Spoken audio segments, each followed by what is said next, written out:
पहले ही प्रिडिक्ट कर देता हूं, ये वीडियो मेरा, इसके व्यूज मिलियंस में जाएंगे। हाँ, ऐसा मैंने कभी पहले प्रिडिक्शन दिया नहीं दिया ना, इसमें दे रहा हूं मैं, मुझे मालूम है मिलियंस में जाएंगे। ध्यान दीजिए, इस वीडियो में शेयर मार्केट का संपूर्ण ज्ञान लीजिए। हर आदमी पैसा कमाना चाहता है, बहुत पैसा कमाना चाहता है, आप भी कमाना चाहते हैं। लोग समझते हैं शेयर मार्केट सट्टा बाजार है, नहीं, उसको प्रिडिक्ट किया जा सकता है, उसको एनालाइज किया जा सकता है। उसके अंदर कुछ फिल्टर्स अगर आप सीख गए ना, तो शेयर मार्केट में 22, 25, 24, 28, 32, 35% रिटर्न लेना असंभव नहीं है। आप ले सकते हैं। पहले ये याद करा देता हूं आपको कि मैंने पीछे 5 वीडियो एक के बाद एक लो कॉस्ट मार्केटिंग आइडियाज पे दिए थे। जो मिस हो जाए वो जरूर देख लीजिए। पब्लिक स्पीकिंग पे मेरा एक बड़ा प्यारा वीडियो था, और business yoga with Bhagavad Gita. ये अगर मिस हो, अब बाई चांस में मिस हुए तो चेक कर लीजिएगा। आने वाले समय में एक यूट्यूबर बन के करोड़ों रुपया कैसे कमाया जा सकता है, इस पर एक वीडियो दूंगा। सिख कम्युनिटी पे दूंगा। अभी गुरु नानक देव जी की जयंती आने वाली है, और टेक्सटाइल इंडस्ट्री पे सोच रहा हूं दूंगा। वापस आते हैं, पूरा वीडियो देखिएगा, क्योंकि इसके व्यूज पहले बता रहा हूं मिलियंस में जाएंगे। ये है ऐसा वीडियो, इसमें वो सारे राज खोलने वाला हूं मैं शेयर मार्केट के। एक तो समझना आसान हो जाएगा। स्कैम 92 हर्षद मेहता का पूरा वेब सीरीज आपने देखा होगा। वेब सीरीज में डायलॉग तो सुना है ना आपने, क्या कहते हैं?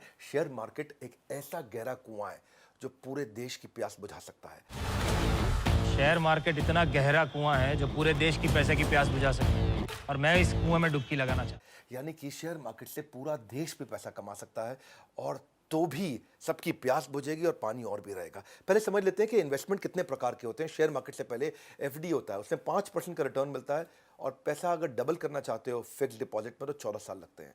डेट फंड, उसमें भी 5% का रिटर्न मिलता है, 14 साल में पैसा डबल होता है। रियल एस्टेट, उसका रिटर्न नेगेटिव है उसमें रिटर्न मिलता नहीं है, कम हो जाता है आजकल। गोल्ड, उसमें 9-10% तक रिटर्न मिल रहा है। पैसा डबल करना हो तो आपको 8 साल में गोल्ड में भी डबल हो जाता है पैसा। सेविंग्स अकाउंट, इसमें 2 से 3% का रिटर्न मिल रहा है, और आज का रिटर्न अगर कंटिन्यू हुआ तो 24 साल लग जाएंगे पैसा डबल होने में। करंट अकाउंट में कुछ मिलता ही नहीं है। शेयर मार्केट एक ऐसी जगह है जहां 18 से 20% का रिटर्न मिल जाता है। आसानी से लोग 4 साल में पैसा डबल कर सकते हैं, अगर वहां पे टिप और सट्टे की तरह, सट्टा बाजार की तरह काम ना करें। शेयर मार्केट में इन्वेस्टमेंट 2 तरह से होते हैं। एक तो म्यूचुअल फंड हो गया, आप पैसा म्यूचुअल फंड में लगा दो, कोई और आपके पैसे को मैनेज कर रहा है, वो करता रहेगा। और दूसरा, आप सीधा कंपनी के शेयर में पैसा लगा सकते हो। दूसरा तरीका है। तो किस कंपनी के में पैसा लगाना है, कहां पे खरीदना है, शेयर मार्केट में कैसे पैसा इन्वेस्ट किया जाता है, क्यों लोग फेल होते हैं? भारत में केवल 3.25-3.5% लोग शेयर मार्केट में पैसा लगाते हैं। यूएस में 55% लोग लगाते हैं। तो हेडरूम ऑफ ग्रोथ अभी इंडिया में बहुत है शेयर मार्केट में एंट्री करने का। इंडिया में शेयर मार्केट में इन्वेस्ट नहीं करना या लॉस होने के बेसिकली कारण क्या है? एक तो रिस्क एपेटाइट नहीं है लोगों का, नॉलेज नहीं होती लोगों को, डेडिकेटेड कोर्सेज नहीं है इसके ऊपर, और बहुत सारे स्कैंडल और फ्रॉड हो चुके हैं, जैसे हर्षद मेहता और केतन पारेख, बहुत कुछ। लेकिन इसके अलावा भारत में कुछ लोग हैं जो बहुत पैसा कमाए। राकेश झुनझुनवाला, रामदेव अग्रवाल, विजय केडिया, राधाकृष्ण दमानी, इन सब लोगों ने करोड़ों रुपए, अरबों रुपया कमाया शेयर मार्केट से। आप समझिए कि इनके फंडामेंटल्स क्या होते हैं। शेयर मार्केट में अगर चाहिए इन्वेस्टमेंट की किक, इन्वेस्टमेंट की किक, तो तुरंत मांगना छोड़ दीजिए इधर उधर से फालतू की टिप। पहले एक वीडियो बनाया था, टिप मिलती है रेस्टोरेंट में, टिप मत मांगो, पहले तो समझो, आप सीखो, नॉलेज ले लो। आज मैं 10 पॉइंट में दूंगा, 10 पॉइंट समझ लो, शेयर मार्केट को समझना आसान कर देंगे, समस्याओं का सारा समाधान कर देंगे। ये 10 पॉइंट समझ लीजिए, गेम चेंजर है। शुरू करते हैं। चलिए पहला पॉइंट लेते हैं। जिस भी कंपनी में पैसा इन्वेस्ट कर रहे हो, उसका business cycle at least 11 years of economic cycle से गुजर जाना चाहिए। क्या मतलब हुआ कि बिजनेस साइकिल, इकोनॉमिक साइकिल, यानी कि 11 साल कम से कम पुरानी कंपनी हो, जिसमें कई बार अप टर्न डाउन टर्न सब आते हैं, और वो उसको देख सका है, वो पूरा उसको महसूस कर सके कि डाउन टर्न में सस्टेन कर जाए, चलती रहे मंदी में भी, और अप टर्न को राइड कर जाए, ऊपर बढ़ जाए। तो यानी कि कंपनी 11 साल पुरानी हो भैया, साधारण बात है। ऐसा नहीं कि अभी किसी आई गई कंपनी में अभी आई उसमें इन्वेस्ट कर दिया। कंपनी ने मंदी के दौर को कैसे झेला है, ये महत्वपूर्ण है। जितनी पुरानी कंपनी होगी उतना ट्रैक आपके सामने होगा विजिबल कि ये कैसे आगे बढ़ी है। 11 साल की अगर ऑपरेटिंग हिस्ट्री देख ली, या 11 साल से ज्यादा की ऑपरेटिंग हिस्ट्री को एनालाइज कर दिया, थोड़ा कॉन्फिडेंस और अंडरस्टैंडिंग आ जाएगा। जैसे आइशर मोटर है, 73 साल पुरानी कंपनी है, सिद्धार्थ लाल उसके सीईओ हैं। अप्रैल 2011 में 135 रुपए का स्टॉक प्राइस था उसका, जो शेयर का प्राइस था 135। 2014 में 600 का था, 2017 में 2600 का था। ये कंटिन्यूसली बढ़ा है। 6 साल में 50% का इसने एवरेज रिटर्न दिया, यानी कि 1.5 साल में ये पैसा डबल करके दिया। आपके पास ट्रैक रिकॉर्ड था इसका। ब्रिटानिया इंडस्ट्री का ट्रैक रिकॉर्ड है, 129 साल पुरानी कंपनी है ब्रिटानिया, और वरुण बेरी उसके मैनेजिंग डायरेक्टर हैं। 2011 में 200 का प्राइस था, 14 में 450 था, 2017 में 1800 था, 2021 में 3400 रुपये हो गया। शेयर प्राइस लगातार बढ़ा है। उसके पास ट्रैक रिकॉर्ड है आपके पास 10 साल का, 28% का एवरेज रिटर्न। अगर 10 साल देखूंगा 28% का एवरेज रिटर्न दिया इसने।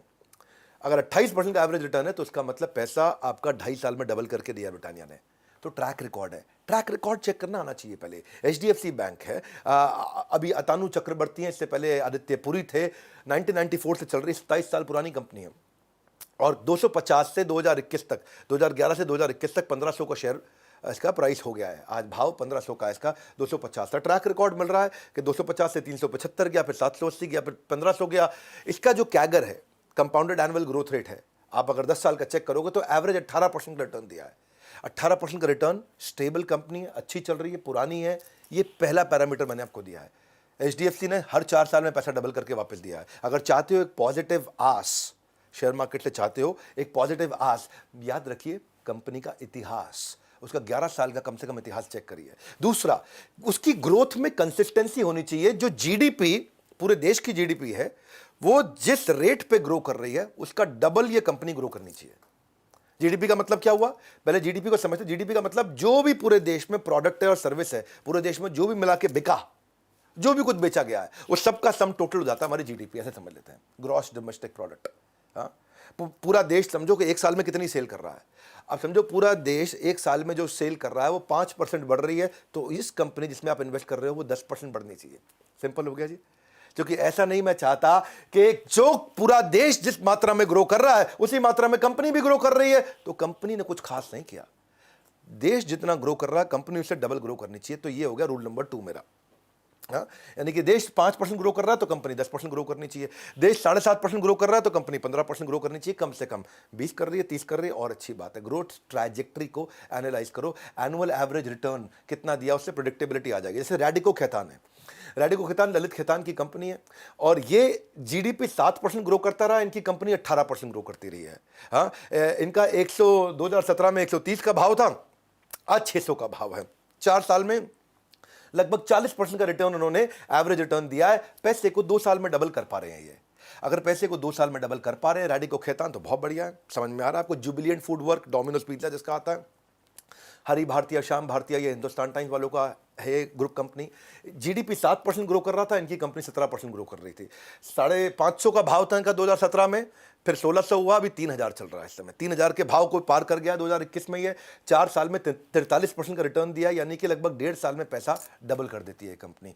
ये कैसे है, इसके पीछे फैक्टर क्या था? देश की ग्रोथ रेट नहीं, कंपनी की ग्रोथ रेट देश की ग्रोथ रेट से काफी आगे हो। साधारण भाषा में समझा रहा हूं आपको। अगर डिटेल में इसको समझना चाहते हो तो भाई मेरे एक लीडरशिप फर्म के पार्टिसिपेंट भी हैं, मैं आपके बारे में उसके बारे में बताऊंगा आपको। रविंद्र भारती हैं, ये भी शेयर मार्केट में अच्छा काम करते हैं और इनको मैंने बहुत सालों से ट्रेन कर रहा हूँ। ये मेरे लीडरशिप फनल में भी आए, एवरीथिंग अबाउट एंटरप्रेन्योरशिप में भी आए, अभी ये बीसीपी भी अटेंड कर रहे हैं, बिजनेस कोचिंग प्रोग्राम। इनके यूट्यूब चैनल है, उसके बारे में आपको थोड़ी देर में बताता हूँ। वहाँ पे आप डिटेल में अटेंड करिएगा, लेकिन आज आपको लंबा ऐसा वीडियो देने वाला हूँ कि जब मैं दे रहा हूँ तो उसमें क्रेडिबिलिटी है। विवेक बिंद्रा देंगे ना तो ऐसा कोई गड़बड़ नहीं, गैस नहीं। आइए शेयर मार्केट के लिए तीसरी स्ट्रैटेजी समझते हैं। Leadership is directly proportionate to longevity. Longevity का मतलब क्या है? लंबी टिकेगी कि नहीं, रुकेगी नहीं कि नहीं, ये लीडरशिप पे भी डिपेंड करता है कि कंपनी की लीडरशिप कौन है, मैनेजमेंट कौन है, उसको ड्राइव कौन कर रहा है। ऐसे नहीं कि मतलब सिर्फ बस आईएम का ठप्पा लगा है, सीईओ है तो चला जाएगा। ना ना ना, लीडरशिप को समझो, क्योंकि क्वालिटी मैनेजमेंट होगी तो क्वालिटी प्रोडक्ट आएगा, कस्टमर सर्विस अच्छी होगी, ऑपरेशंस, डिस्ट्रीब्यूशन सब अच्छा होगा।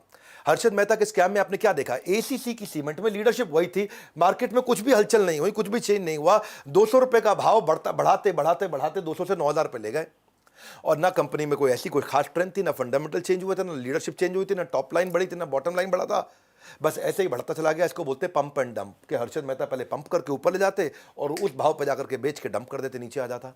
इसलिए बहुत लोग बर्बाद हुए थे, क्योंकि फंडामेंटल नहीं सीखे उन्होंने। लीडरशिप में आप क्या चेक कर सकते हो? आप थोड़ा उसके बारे में, आदमी के बारे में रिसर्च करो कि उसने कोई एंट्री बैरियर बनाया, उसका बैकग्राउंड चेक करो, उसके ऊपर कोई कोर्ट में केसेस तो नहीं चल रहे हैं, वो इन्वेस्टर के पैसों से कोई खिलवाड़ तो नहीं करता है, उसके ऊपर कोई रेगुलेटरी इशू तो नहीं है, सेबी का या आरबीआई का कोई झगड़ा तो नहीं चल रहा है। तीसरा, उसकी आप मैनेजमेंट की फोरकास्ट देखो कि वो क्या फोरकास्ट कर रहा है, आगे कहाँ पहुंचेगा, उसके फ्यूचर प्लान्स क्या हैं। चौथा, आप देखो कि वो रेम्यूनरेशन सीनियर मैनेजमेंट को जो, अच्छा दूसरों के रेम्यूनरेशन से पहले उसकी खुद की चेक करो। वो सैलरी अलाउंस और जो परक्विजिट होते हैं वो उसके बहाने से खूब ज़्यादा पैसा तो नहीं ले रहा है। ऐसा तो नहीं कि प्रॉफिट मिल नहीं रहा है शेयर होल्डर को और वो अपनी तनख्वाह के नाम पे और अपनी अलाउंस के नाम पे बहुत मोटा पैसा निकाल के लेके जा रहा है, हर साल बढ़ा रहा है, हर साल बढ़ा रहा है। तो उसका मतलब ये थोड़ा सा एक क्वेश्चन मार्क आ जाता है। या फिर जब भी कोई एनालिस्ट कॉल होती है, इस तरह जो लिस्टेड कंपनी है इनमें एनालिस्ट कॉल होती है, आपको जवाबदेही होती है, क्वार्टर ऑन क्वार्टर आपको अपनी रिपोर्ट्स पे जवाब देना पड़ता है एनालिस्ट कॉल में कि भाई क्यों हुआ इस कंपनी में।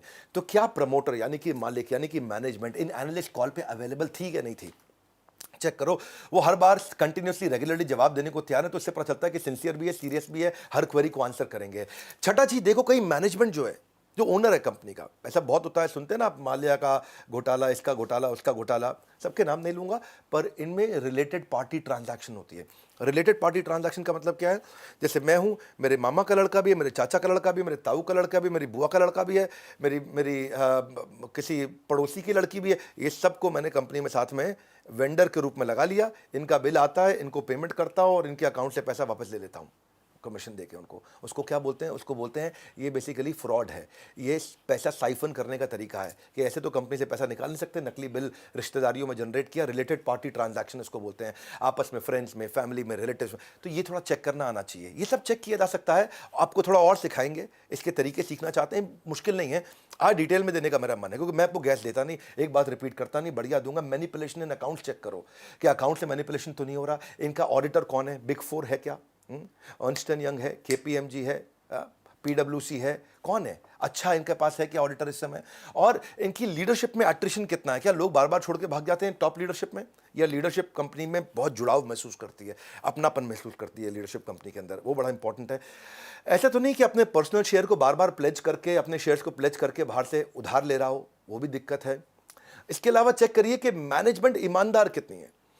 अगर मैनेजमेंट में इंटेग्रिटी नहीं है, टॉप लीडरशिप में इंटेग्रिटी यानी कि ईमानदारी की कमी है, यानी कि वो बार बार चोरी चक्कारी और शॉर्टकट और ये सब चीज़ें अपनाते हैं, तो आपके प्रोडक्ट में कितना भी मार्जिन क्यों ना हो, शेयर होल्डर की जिंदगी बर्बाद। क्योंकि जिस व्यक्ति, जब मैनेजमेंट ही ईमानदार नहीं है, तो कितना भी मार्जिन क्यों ना हो कंपनी में, कोई भी मार्जिन आपको बचा नहीं सकता है। बेईमान आदमी के सामने पर पूरी दुनिया का पैसा भी कम पड़ जाता है। सो मैनेजमेंट बहुत कॉम्पिटेंट होनी चाहिए और पैशन होना चाहिए। तो ये मैंने कुछ चीज़ें बताई। जैसे आप चेक करते हैं डी मार्ट के जो राधा कृष्ण दमानी है, कितना उनको हमेशा कितना इंटेग्रिटी उनकी हाई मानी जाती है, और 700 रुपये का भाव पर 2017 में था, आज 3300 रुपये पर चल रहा है कि नहीं? यानी कि 40% का रिटर्न दे रहा है। जहाँ कहाँ एफडी 4%, 5%, सही कंपनी में पैसा लगाना आ जाए आपको, तो 4% की जगह आपका रिटर्न 40% हो जाता है। हर 2 साल में डी मार्ट ने अपने सारे इन्वेस्टर्स के पैसे को डबल करके दिया। डी मार्ट में मैं पूरी केस स्टडी बना चुका हूँ यूट्यूब पे, आपको प्रार्थना भी करूंगा जाके उस केस स्टडी को देखिए, क्योंकि वो काफ़ी बुद्धिमान व्यक्ति हैं। राधा कृष्ण दमानी हमेशा देश के टॉप 5 सबसे अमीर, टॉप 10 अमीर लोगों में इनका नाम है, लेकिन फिर भी लोग उनके बारे में जानते नहीं हैं। उनके बारे में जानना चाहते हैं, वीडियो देख लीजिएगा मेरा। इसके अलावा रिलायंस इंडस्ट्री, मुकेश अंबानी बुद्धिमान व्यक्ति हैं, और उनका 460 रुपये का स्टॉक प्राइस जो था, कॉम्पिटेंट लीडरशिप है, तो आज 2100 रुपये का हो गया। 4 साल में 40% के आसपास का उन्होंने ग्रोथ दिया। हर साल पैसा डबल कर देते हैं। 38.5% का ग्रोथ दिया रिलायंस ने अपने सारे शेयर होल्डर को। जितने लोगों ने रिलायंस में पैसा इन्वेस्ट किया, सबके सब काफ़ी अमीर हो गए हैं, सबने बहुत पैसा बचा लिया, कमा लिया है। तो उसका कारण यही है कि अगर लीडरशिप बहुत बुद्धिमान हो, तो लीडरशिप कमा के आपको ले जाएगी। जैसे बजाज फाइनेंस, राहुल बजाज, उनकी कंपनी देखो 2017 में 1350 पे थी, आज 2021 में 5500 रुपये के भाव पर ट्रेड कर रही है। 4 साल में इसने भी 35% से ज़्यादा का रिटर्न दिया। इसका मतलब हर 2 साल में पैसा डबल कर देता है बजाज फाइनेंस। अगर लंबे समय तक चाहते हो शेयर मार्केट में प्रॉफिटेबिलिटी, याद रखिए एक बात, लीडरशिप इज लॉन्जेविटी। प्रॉफिटेबिलिटी कब आएगी? जब लॉन्जेविटी होगी। Leadership is longevity. आपकी लीडरशिप कितनी अच्छी है, जो ओनर है वो कितना बुद्धिमान है और ईमानदारी के साथ, बुद्धिमत्ता के साथ बढ़ाता है। चौथी स्ट्रैटेजी 10 बताऊंगा, बने रहना, सब सीख जाओगे। अगर नए आदमी हो ना शेयर मार्केट में, सब सीखने वाले हो आप। Zero date. कंपनी में कर्जा कितना है चेक करो। ये कंपनी में अगर कर्जा जा रहा है तो बहुत दिक्कत है, क्योंकि अगर लोन नहीं है, इंटरेस्ट नहीं है, तो प्रॉफिट पे काफ़ी बचता है पैसा आपका। क्योंकि जिन कंपनियों पे कर्जा बहुत ज़्यादा है ना, तो बहुत पैसा वो ब्याज चुकाने में चला जाता है, और प्रॉफिट बेचारे इन्वेस्टर्स को मिल नहीं पाता है। तो देश में ऐसी कई कंपनियां हैं जो कर्ज के कारण बैंकरप्ट हुई हैं, बहुत सारी। भूषण स्टील, 44,000 करोड़ का कर्ज था उसके ऊपर, खत्म हो गया ना भूषण स्टील। लैंको इंफ्रा, ये एक सांसद भी थे हमारे देश में, कौन सी पार्टी के मैं बताऊंगा नहीं, तो 44,000 करोड़ रुपए का लोन था इनके ऊपर। एसआर स्टील, जो शशि रुइया, रवि रुइया, एक समय में भारत के 10 सबसे अमीर लोगों में इनका नाम था, 37,000 करोड़ का कर्जा। आलोक इंडस्ट्री, एमटेक ऑटो, मोनेट इस्पात, जेपी इंफ्रा, ये सब लोगों का 10-10, 15-15, 20-20 हज़ार करोड़ रुपए का कर्जा, और कंपनी खत्म हो गई है। क्यों? क्योंकि देखो डेट फ्री कंपनी है ना, उसका पोर्टफोलियो बहुत स्ट्रांग उसको माना जाता है, जिसके ऊपर कर्जा नहीं है। लेकिन जिसके ऊपर कर्जा है, जो खुद कर्जे में डूबा है, तो दूसरे को प्रॉफिट कहां से कमा के देगा?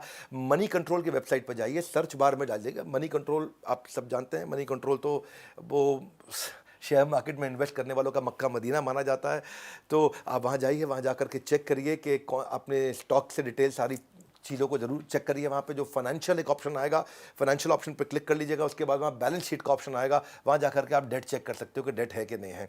यहाँ पे आप non current liability, current liability और लॉन्ग टर्म बोरोइंग जाकर के शॉर्ट टर्म बोरोइंग चेक कर सकते हो। लॉन्ग टर्म बोरोइंग और शॉर्ट टर्म बोरोइंग वही होता है टोटल डेट। अगर कर्जा है तो हमेशा दिक्कत रहेगी। टाटा कंसल्टेंसी सर्विस ऐसी कंपनी है जिसपे 1 रुपये का भी कर्जा नहीं है। ऐसे वैसे बहुत सारी हैं, जैसे डीविस लेबोरेटरी, ये डीविस बहुत अच्छा चली थी। 2017 में 650 रुपये का भाव था, आज 41 रुपये के भाव पे चल रहा है 2021 में। 1 रुपये का कर्जा नहीं है, डेट टू इक्विटी रेशियो 0 है। इसको बोलते हैं डेट टू इक्विटी रेशियो। ये चेक कर लो। 4 साल में ये डीविस लेबोरेटरी ने लगभग 47% का रिटर्न दिया है। इसने 47% का एवरेज रिटर्न दिया, सालाना रिटर्न। आप समझ लो कि पैसे 1.5 साल में पैसे डबल कर देता है डीविस।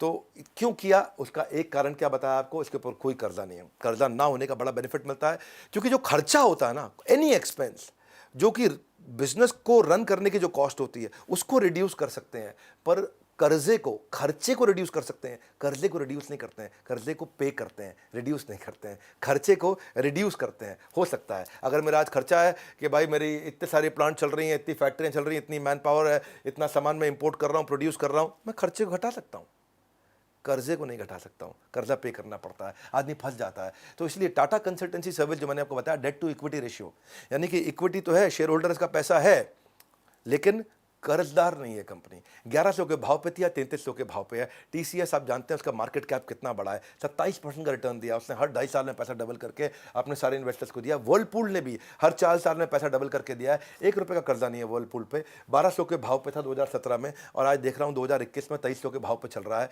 4 साल 4.5 साल में पैसा डबल किया। शेयर मार्केट में पैसा लगाते वक्त ये नियम जरूर बनाएं कि कर्ज में डूबी कंपनी पर भूल के पैसा ना लगाएं।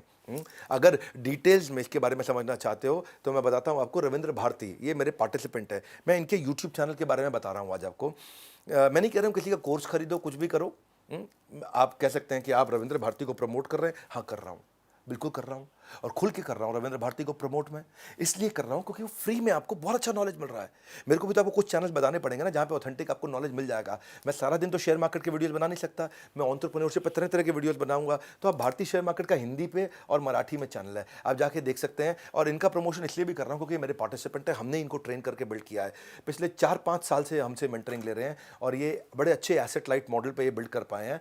तो इसीलिए चलो 5वीं स्ट्रैटेजी पे आते हैं। पहले प्रमोटर जिस कंपनी में पैसा लगा रहे हैं उसके मालिक का 51% खुद का शेयर होल्डिंग होना चाहिए। Promoter should have higher stake in the company, at least 51% होना चाहिए, यानी कि उसके पास में पावर्स और राइट्स होने चाहिए जो कंपनी का मालिक है। ऐसा ना हो कि कंपनी के मालिक ने अपनी सारे शेयर बाजार में बांट दिए, अब उसका कंपनी में कोई हक ही नहीं रह गया। तो जिसने विजन बनाया था, जो ओनर था, जो जान लगा रहा था, अब उसकी जान लगाने का मोटिवेशन ही खत्म हो गया ना मेरे भाई। वो क्यों जान लगाएगा, है कि नहीं? आदमी तभी जान लगाता है ना जब उसका क्या है, ओनरशिप है। ओनरशिप, ओनर ही जान लगाता है कि नहीं? सर्वेंट नहीं उतनी जान लगाता जितनी ओनर जान लगाता है। ओनर सब खुद भी लगाएगा, दूसरों से भी लगवाता है। अगर उसकी ओनरशिप ही नहीं है, हिस्सेदारी नहीं है कंपनी में, उसका हिस्सा ही खत्म, तो वो जान नहीं लगाएगा। तो इसलिए ये ध्यान रखो कि जो कंपनी का मालिक है उसकी 51% अभी भी हिस्सेदारी बची है कि नहीं बची।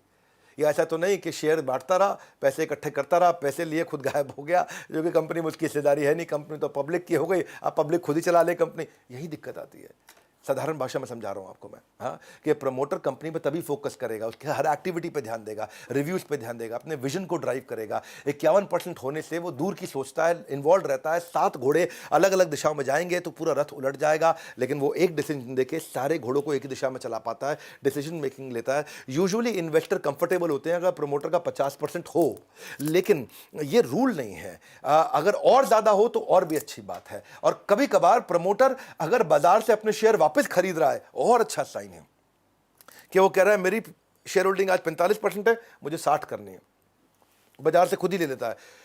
इसका मतलब क्या, उसको पता है कि कंपनी आगे बढ़ने वाली है। इसका मतलब वो जानता है, अंदर की बात उसको मालूम है कि आज वो 45% पे है, मैं कंपनी के 60% ले लेता हूँ, इसका भाव आगे चल के बढ़ेगा, उसको पहले से ही है। तो ये भी एक अच्छा साइन होता है। पीडीलाइट इंडस्ट्री देखो, भरतपुरी की, जो फेविकॉल वगैरह बनाते हैं, कहाँ पूरा मार्केट शेयर इन्हीं का तो है। हाँ, फेविकॉल का कौन है कंपटीशन? फेविकॉल के आपको नाम याद करना मुश्किल होगा।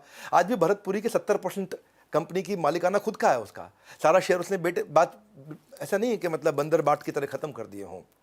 और उसका जो कंपाउंडेड एनुअल ग्रोथ रेट दिया उसने 10 साल में, वो 25% का दिया है, यानी कि हर 3 साल में पैसा डबल करके दिया अपने हर इन्वेस्टर को। जिसने जिसने पीडी लाइट का फेविकॉल का शेयर लिया था, हर 3 साल में अपने पैसे को डबल किया है। पैसा डबल करना एक अच्छा मैं उसको मान रहा हूँ, एक ऐसा फैक्टर मान रहा हूँ जिससे आपको बात आसानी से समझ में आ जाए। पैसा डबल किया, कितने साल में डबल किया? 7 साल में किया, 2 साल में किया, 10 साल में किया, 20 साल में किया। इससे आपको अच्छा लगता है कि समझ में आता है। जैसे एक सेरा सैनिटरी वेयर, ये सोमानी फैमिली जो है, विक्रम सोमानी, उसकी प्रमोटर होल्डिंग 55% है, अभी उसने रखी है अपने पास। 51% से ऊपर होना जरूरी रहता है। 10 साल के अंदर उसने 30% का हर साल रिटर्न दिया है, यानी कि 2.25 साल में उसने अपने पैसे को डबल करके दिया है सारे के सारे इन्वेस्टर्स को जिसने उसने पैसा लगाया। बर्जर पेंट में जो कुलदीप सिंह ढींगरा उसके मालिक हैं, सबको पेंट लगा रहे हैं, 10 साल में उन्होंने बड़ा अच्छा रिटर्न दिया, 31% का रिटर्न दिया उन्होंने। हर 2.25 साल में पैसा डबल किया है। उनकी 75% होल्डिंग खुद के पास है, यानी कि अभी मालिक हैं वो कंपनी के, 75% शेयर अभी उन्हीं के पास है। तो इसलिए वो पूरा जोर लगा रहे, पूरी जिम्मेदारी ले रहे हैं। अगर शेयर बाजार में कंपनी के साथ चाहते हैं लंबी पारी चाहिए, अगर लंबी पारी चाहिए तो प्रमोटर के पास 51% से ज़्यादा शेयर होल्डिंग होनी चाहिए। छठा स्ट्रैटेजी, आप ऐसा करो, चेक करो कि पैट यानी कि प्रॉफिट आफ्टर टैक्स, यानी कि फाइनल मुनाफा, यानी कि नेट प्रॉफिट, उसका हर साल 25% बढ़ना चाहिए। अगर पिछले साल नेट प्रॉफिट 100 करोड़ था तो इस साल 125 करोड़ होना चाहिए। अगर पिछले साल 500 करोड़ था तो 500 करोड़ का 25%, यानी कि 125 करोड़ और बढ़ के इस साल 625 करोड़ होना चाहिए। चेक करो, हर साल 25% प्रॉफिट बढ़ रहा है, इसका मतलब कंपनी में अंदर खाते सब ठीक चल रहा है, सब कुछ बढ़िया है। हर साल क्योंकि प्रॉफिट बढ़ रहा है, इसका मतलब सब ठीक है अंदर, तो उसे पैसा लगा सकते हो। ट्रेंड मिल गया आपको, जब ट्रेंड मिल जाता है ना तो आप ट्रेंड पे पैसा लगा सकते हो। जब भी आपको ना खाली टिप पे पैसा नहीं लगाना है, ट्रेंड पे लगाना है। जब कंपनी के स्टॉक खरीदो तो 4 साल के नेट प्रॉफिट, 5 साल, 6 साल, 8 साल, 10 साल के नेट प्रॉफिट को एनालाइज करो। अगर 25% बढ़ रहा है, यानी कि टोटल रेवेन्यू, जितना पैसा आया उसमें टोटल खर्चा जितना पैसा गया माइनस कर दो, और जो प्रॉफिट आया वो बढ़ रहा है कि नहीं बढ़ रहा। टाइटन ग्रुप है, टाइटन ग्रुप 2020 में उनका प्रॉफिट 346 करोड़ था, इस साल जब 2021 में उनका प्रॉफिट 564 करोड़ था, 62% ग्रोथ हुआ। तो जो उनका पिछले साल 1000 पे उनका शेयर मूव कर रहा था, वो इस बार 1600 पे किया, 60% उनका भाव बढ़ गया अपने आप ही, तो 60% का रिटर्न हो गया। तो वैल्यूएशन जो है ना, it is slave of earning. कितने का मार्केट में वैल्यूएशन देगा उसको, वो कितना कमा रहा है उस पर डिपेंड करता है। तो प्रॉफिट चेक करो भैया, टाइटन कंपनी बहुत बढ़िया प्रॉफिट कमाया और बड़ा अच्छा मार्केट में भाव भी बढ़ा। तो जिसने बेचारे ने 1 लाख रुपए लगाया था, 1 साल में उसका पैसा 1,60,000 रुपये हो गया। बहुत बढ़िया ग्रोथ दिया टाइटन ने। ये ना प्रॉब्लम ये आती है कि शेयर बाजार में लोग आपको ना असली बात नहीं बताता है कोई। क्यों? क्योंकि उनको ना बीच में कमीशनबाजी होती है, 2% उनको ब्याज मिलता है। इस चक्कर में आपका पैसा इधर भी लगवा दे, उधर भी लगवा दे, यहाँ भी लगवा दे, वहाँ भी लगवा दे। राइट ट्रेनिंग होती नहीं है। हर आदमी को 1%, 2% ब्याज है, वो बार बार लगवाना चाहता है, क्योंकि आपने सही जगह लगा दिया तो आप चुपचाप बैठ जाओगे टाइट हो गए। इसलिए वो चाहता है आपको बार बार हलचल में रखे, कुछ ना कुछ लगवाता रहे, निकलवाता रहे, कमाता रहे, लगवाता रहे सर। लेकिन आप बढ़िया कंपनी में लगा लिया आपने। ये फिल्टर मैंने आपको बताया, आप ये फिल्टर चेक कर लेना और इसकी हिस्ट्री खोल के चेक कर लेना। नीचे कमेंट बॉक्स में आपसे मिल लूंगा, आपको समझ में आ जाएगा कि भाई साहब इस फिल्टर के बाद हर आदमी को 24 से 30% की गारंटी रिटर्न आ जाएगी अपने आप। ये फिल्टर लगाने आने चाहिए आपको। ये सारे फिल्टर आजकल अवेलेबल है, फ्री में अवेलेबल है कि नहीं? आप वर्ल्ड पूल को देखो, 92 करोड़ से 130 करोड़ पे आया, थोड़ा सा प्रॉफिट बढ़ा उसका, प्रॉफिट बढ़ते ही ग्रोथ 41% हुआ उसका, देखा भाव भी बढ़ गया उसका। ये आपका जो भाव बढ़ेगा वो भाव किससे बढ़ता है? प्रॉफिट का बड़ा रोल है। ऐसे ही कंपनी थी सिंजीन इंटरनेशनल, ये यहाँ कोई जॉनथन नाम के एक जेंटलमैन 120 करोड़ से 160 करोड़ पे गए एक साल में, प्रॉफिट के अंदर 33% बढ़ा उनका, तो उनका पीछे भाव भी बढ़ गया। 2020 में 330 रुपये का भाव था, आज 580 का भाव है। अच्छा ग्रोथ दे रहा है ये भी। किसी कंपनी से आपको प्रॉफिट चाहिए, जब आपको प्रॉफिट चाहिए परमानेंट, और अगर आपको चाहिए, खुद को चाहिए प्रॉफिट परमानेंट, तो नेट प्रॉफिट बढ़ना चाहिए 25%। परमानेंट परसेंट मिलते जुलती बात हो गई तो आप ये देखो 25% ग्रोथ होना चाहिए। और इसको डिटेल में समझना तो इसकी ट्रेनिंग अटेंड करो, लर्निंग लो, आप इसके बारे में सीखो। नहीं सीखोगे तो बात नहीं। मैं भी सीखता हूँ, खूब सीखता हूँ, खूब लर्निंग्स लेता हूँ, खूब लर्निंग्स देता हूँ। वहीं से बात बनती है। मैं खुद एंटरप्रेन्योर हूँ, मैं एक ट्रेनर नहीं हूँ। आज एक बहुत बड़ी, बहुत लार्ज सेटअप की एक ऑर्गेनाइजेशन को ड्राइव कर रहा हूँ, एज ए CEO उसको चला पा रहा हूँ, क्योंकि बिजनेस एक्यूमेंट है, बिजनेस इंटेलिजेंस है, तभी आप ड्राइव करते हैं। सातवीं चीज़, सातवां फिल्टर जो ध्यान दे, कंपनी का रेवेन्यू और उनकी यूनिट सेल्स, ये दोनों बढ़नी चाहिए। कम से कम 10 से 15% रेवेन्यू भी बढ़े, यूनिट सेल्स भी बढ़े। रेवेन्यू का मतलब क्या हुआ? जो टोटल सेल हुई है कंपनी में, हाँ, जो टोटल माल बेचा है वो इस साल 100 रुपये का बेचा है, तो अगले साल 20% 120 रुपये का बेच रहे हैं कि नहीं बेच रहे हैं? अगले साल 120 की कमाई होनी चाहिए, इस साल 100 की हुई है तो। लेकिन इसमें एक और चक्कर है, ऐसा नहीं हो कि खाली प्राइस बढ़ा दिया तो 100 का माल 120 में बिक गया। ये भी चेक करना है यूनिट सेल्स भी बढ़ रही हो। यूनिट सेल्स का मतलब क्या है? देखो इनका 100 रुपये का ही माल बिकता है जी हर साल, तो वेरी गुड। तो फिर इस बार 120 कैसे हो गया? उन्होंने क्या किया जी, 10 रुपये की चीज़ 12 रुपये की कर दी, तो 100 रुपये का 120 हो गया। हाँ, प्राइस बढ़ाना नहीं, केवल यूनिट भी। अगर दोनों चीज़ों से बढ़ रहा हो तो और अच्छी बात है। यूनिट का मतलब है पिछले साल 1 लाख गाड़ी बेची, इस साल 1,20,000 गाड़ी बेची, 20,000 गाड़ी भी फालतू बेची, तो रेवेन्यू भी बढ़ना चाहिए और यूनिट जितनी आइटम बेच रहे हो वो आइटमें भी बढ़नी चाहिए। जब ये आइटम भी ज़्यादा बिक रही है और पैसा भी ज़्यादा आ रहा है, तब ये कंफर्म हो जाएगा हाँ इसमें कोई झोल नहीं है बीच में। नॉन ऑपरेशनल इनकम नहीं कह रहे, ऑपरेशनल इनकम जो धंधे से इनकम आती हो। कई इनकम कैसी है? प्रॉपर्टी बेच दी, इनकम आ गई, वो दिखा दिया जी, है जी, ताकि भाव चलता रहे। हाँ, आपने ऐसा कुछ कर लिया, कर्जा ले लिया, इनकम आ गया, अब इसको इनकम की तरह बाई चांस ट्रीट कर लिया, तो अब आम आदमी के समझ में नहीं आता है। इसीलिए मैं बोल रहा हूँ ये कि भाई ये पैसा कहाँ से आया कंपनी में, आप इसको सीख सकते हो, आप इसको बैलेंस शीट में देख सकते हो। और इसको जब जैसे चेक करोगे कि दोनों चीज़ें ग्रो कर रही है, जैसे मारुति है, मारुति ने 2014 में 10 लाख गाड़ी बेची, 2015 में 11 लाख गाड़ी बेची, 2016 में 13 लाख गाड़ी बेची। हर साल गाड़ी भी ज़्यादा बेची और हर साल 10% 11% गाड़ी भी ज़्यादा बेची और हर साल रेवेन्यू भी ज़्यादा हुआ। रेवेन्यू ज़्यादा हुआ, कुछ और भी हो सकता है, लेकिन गाड़ी ज़्यादा बेच के रेवेन्यू ज़्यादा हुआ तो कंफर्म हो गया कि मारुति ठीक चल रही है भैया। 50% मार्केट शेयर लेकर के बैठी हुई है। जो 1250 का उसका स्टॉक प्राइस हुआ करता था, वो 2017 में 65 पे गया, लगातार बढ़ता रहा है मारुति। 6 साल में लगभग 30% के आसपास रिटर्न दिया था पीछे मारुति ने, और 2.5 साल में पैसे को डबल कर था। तो उसकी शेयर की कीमत आसमान चढ़ेगी जिस कंपनी की सेल हर साल 10-15% 20% बढ़ेगी। आसमान चढ़ेगी 20% अगर सेल बढ़ेगी। ये सिंपल फार्मूलाज हैं, इन सिंपल फार्मूलाज को याद रखिए। गोदरेज कंज्यूमर प्रोडक्ट्स हैं, गोदरेज के बहुत कंज्यूमर प्रोडक्ट्स आते हैं, निसाबा गोदरेज उसकी 6%। ये 2020 में 9,057 करोड़ का 9,057 करोड़ का टर्नओवर था। 21 के अंदर ये 11,000 करोड़ हो गया टर्नओवर। तो टर्नओवर बढ़ा, 22% बढ़ा, 20-22% टर्नओवर बढ़ गया। जैसे ही बढ़ा उसका स्टॉक प्राइस भी अपने आप बढ़ने लग गया। तो टर्नओवर भी बढ़ना चाहिए और यूनिट, जितना माल बेचा, तेल कितना बेचा, 1 लाख बोतल बेचा, इस साल 1,20,000 बोतल बेचा, ये दोनों चीज़ें कंफर्म होते ही आपको आसान हो जाएगा। सफल इन्वेस्टमेंट उस कंपनी में होगा जिस कंपनी में वॉल्यूम ग्रोथ और सेल्स रेवेन्यू दोनों का 20% तक होगा। ये दोनों को बढ़ना चाहिए, दोनों। और अगर डिटेल्स इसके बारे में समझना चाहते तो और लर्न करिए, इसको सीखिए। हमने भी शेयर मार्केट के कोर्सेज बनाए हैं, और अगर फ्री में अटेंड करना है तो भारतीय शेयर मार्केट के मैंने आपको चैनल बताए थे, ये चैनल मैं आपको दे दूंगा डिस्क्रिप्शन वगैरह में, आप इसको जाके सब्सक्राइब करके थोड़ा सीख लो। और 8वीं strategy, net operating cash flow. Net operating cash flow का मतलब है आपकी कंपनी में हर साल जो कैश आता है, ऐसा नहीं माल बेच रहे हो उधार पे बेचते जा रहे हो, कैश आ नहीं रहा। 20% कैश फ्लो हमेशा बढ़ना चाहिए, हर साल 20% कैश फ्लो बढ़ रहा हो। जिस कंपनी का जाके चेक कर लो, इसके तरीके सिखा देंगे आपको कैसे चेक करना है जा करके। ये ऐसा नहीं है कि आपको कंपनी में फ़ोन करके पूछना, कंपनी झूठ बोल देगी। ये चीज़ें पब्लिकली अवेलेबल हैं, लिस्टेड कंपनी का डेटा अवेलेबल होता है। नेट ऑपरेटिंग कैश फ्लो का मतलब क्या है कि जो बिजनेस से कैश आता है, जिसको बोलते हैं ऑपरेशंस का कैश। कंपनी में कैश 3 तरह से आता है। माल बेचा तो कंपनी में कैश आया। दूसरा क्या है? इन्वेस्टमेंट से कैश आता है। आपने अपनी एसेट बेच दिए, म्यूचुअल फंड बेच दिए तो भी कैश आ गया। आपने अपनी गाड़ी बेच दी, अपनी बिल्डिंग बेच दी, मकान बेच दी तो भी कैश आ गया।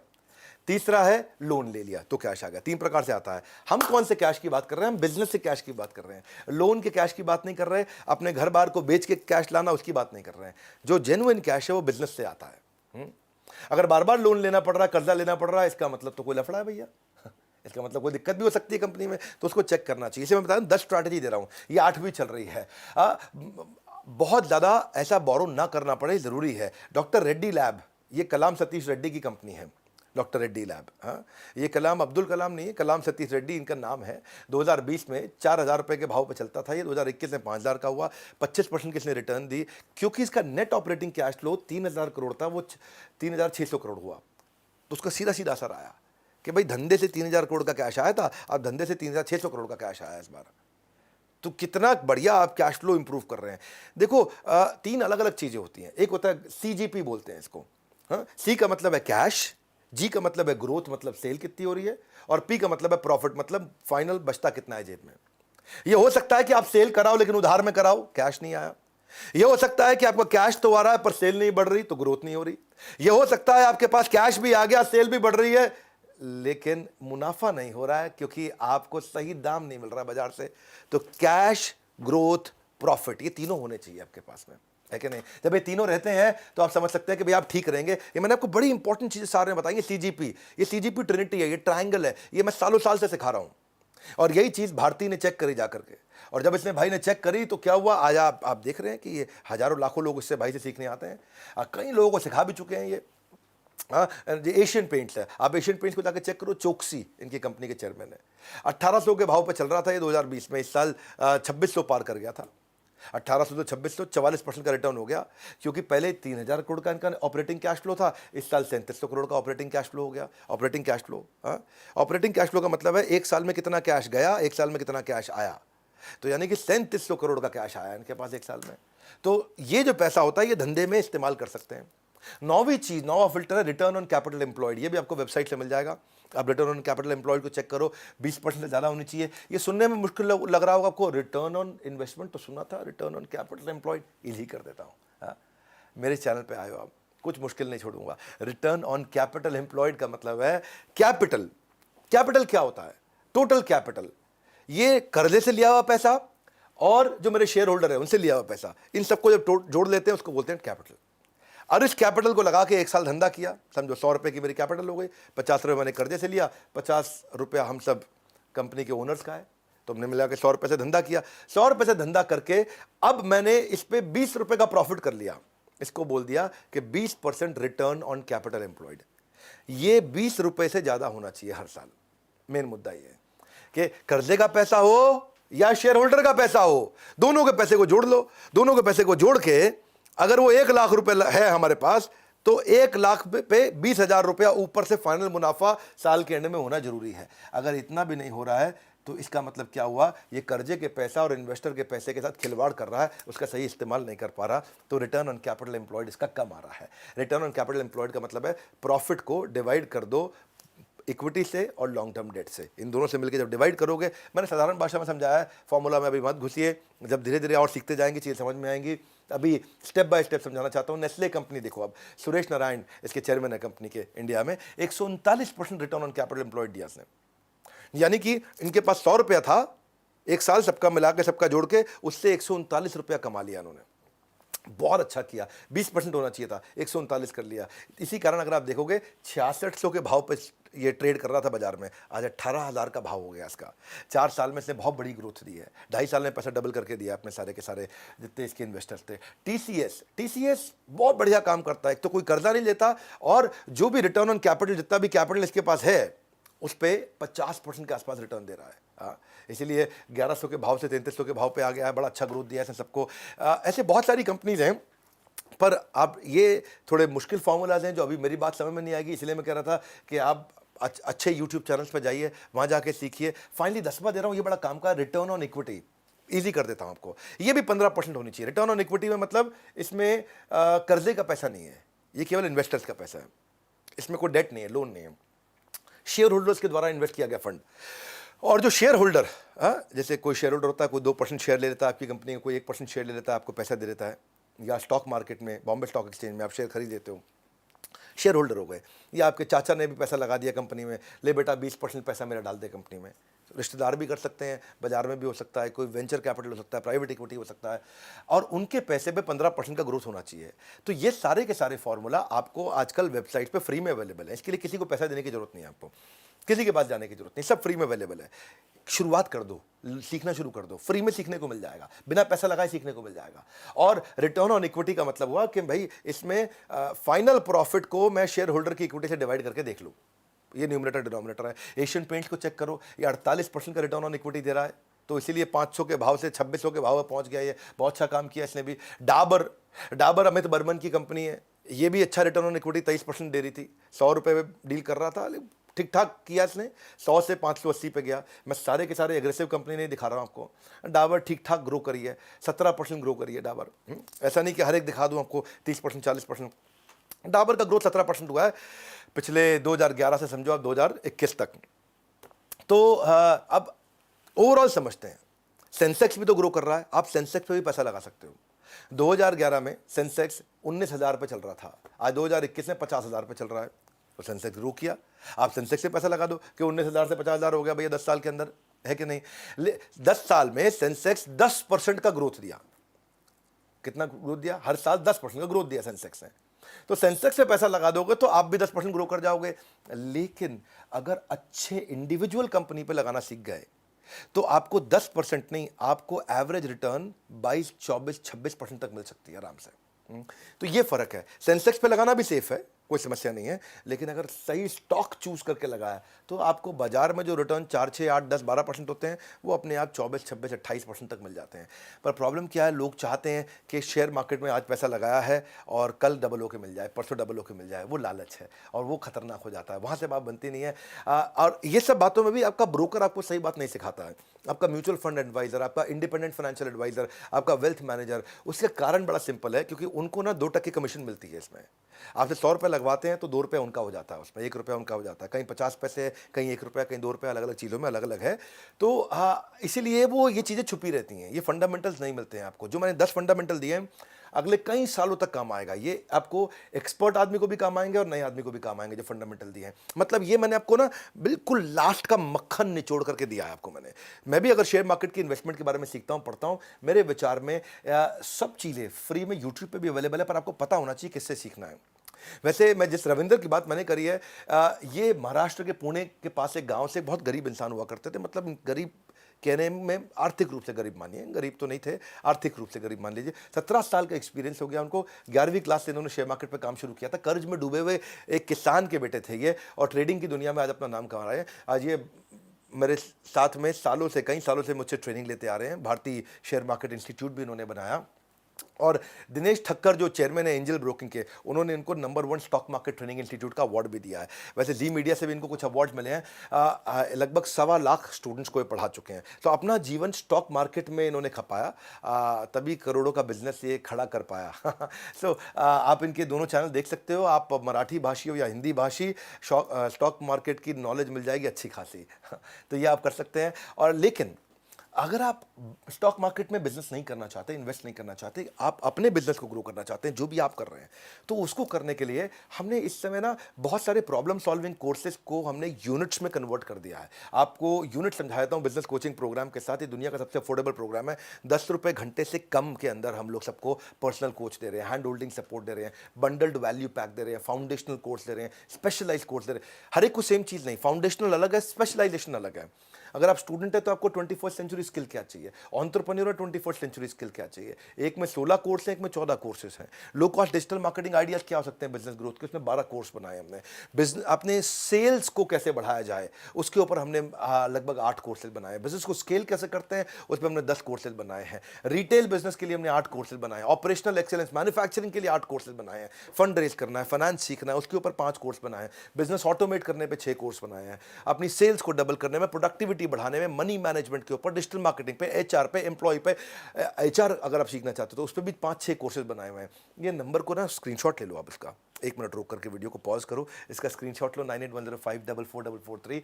इस पे फ़ोन करके पता करो कि मैं 8 रुपये घंटे पे, 5 रुपये घंटे पे पर्सनल कोच ले सकता हूं जो मेरे बिजनेस को ग्रो करने में मेरी मदद करेगा। शेयर मार्केट का ये अब तक का सबसे वैल्यूएबल वीडियो था। इस वीडियो को सबको शेयर कर दो जिनको शेयर मार्केट को सीखना है, समझना है। इसमें मैंने लगभग संपूर्ण ज्ञान दे दिया है। इसके बाद हर चीज़ इसी के अंदर कवर हो जाती है अगर आप इस वीडियो को ध्यान से देखें। कॉमेंट बॉक्स में आपको देखने, आपकी राय जानने आ रहा हूँ मैं। वीडियो को जरूर शेयर करिएगा। सबसे वैल्यूएबल वीडियो था आज तक का शेयर मार्केट पर। हमारे साथ जुड़े रहने के लिए वर्ल्ड के नंबर 1 एंटरप्रेन्योर यूट्यूब चैनल को आके सब्सक्राइब करने और करवाने के लिए आप सबका हृदय की गहराई से प्रेमपूर्वक बहुत बहुत धन्यवाद।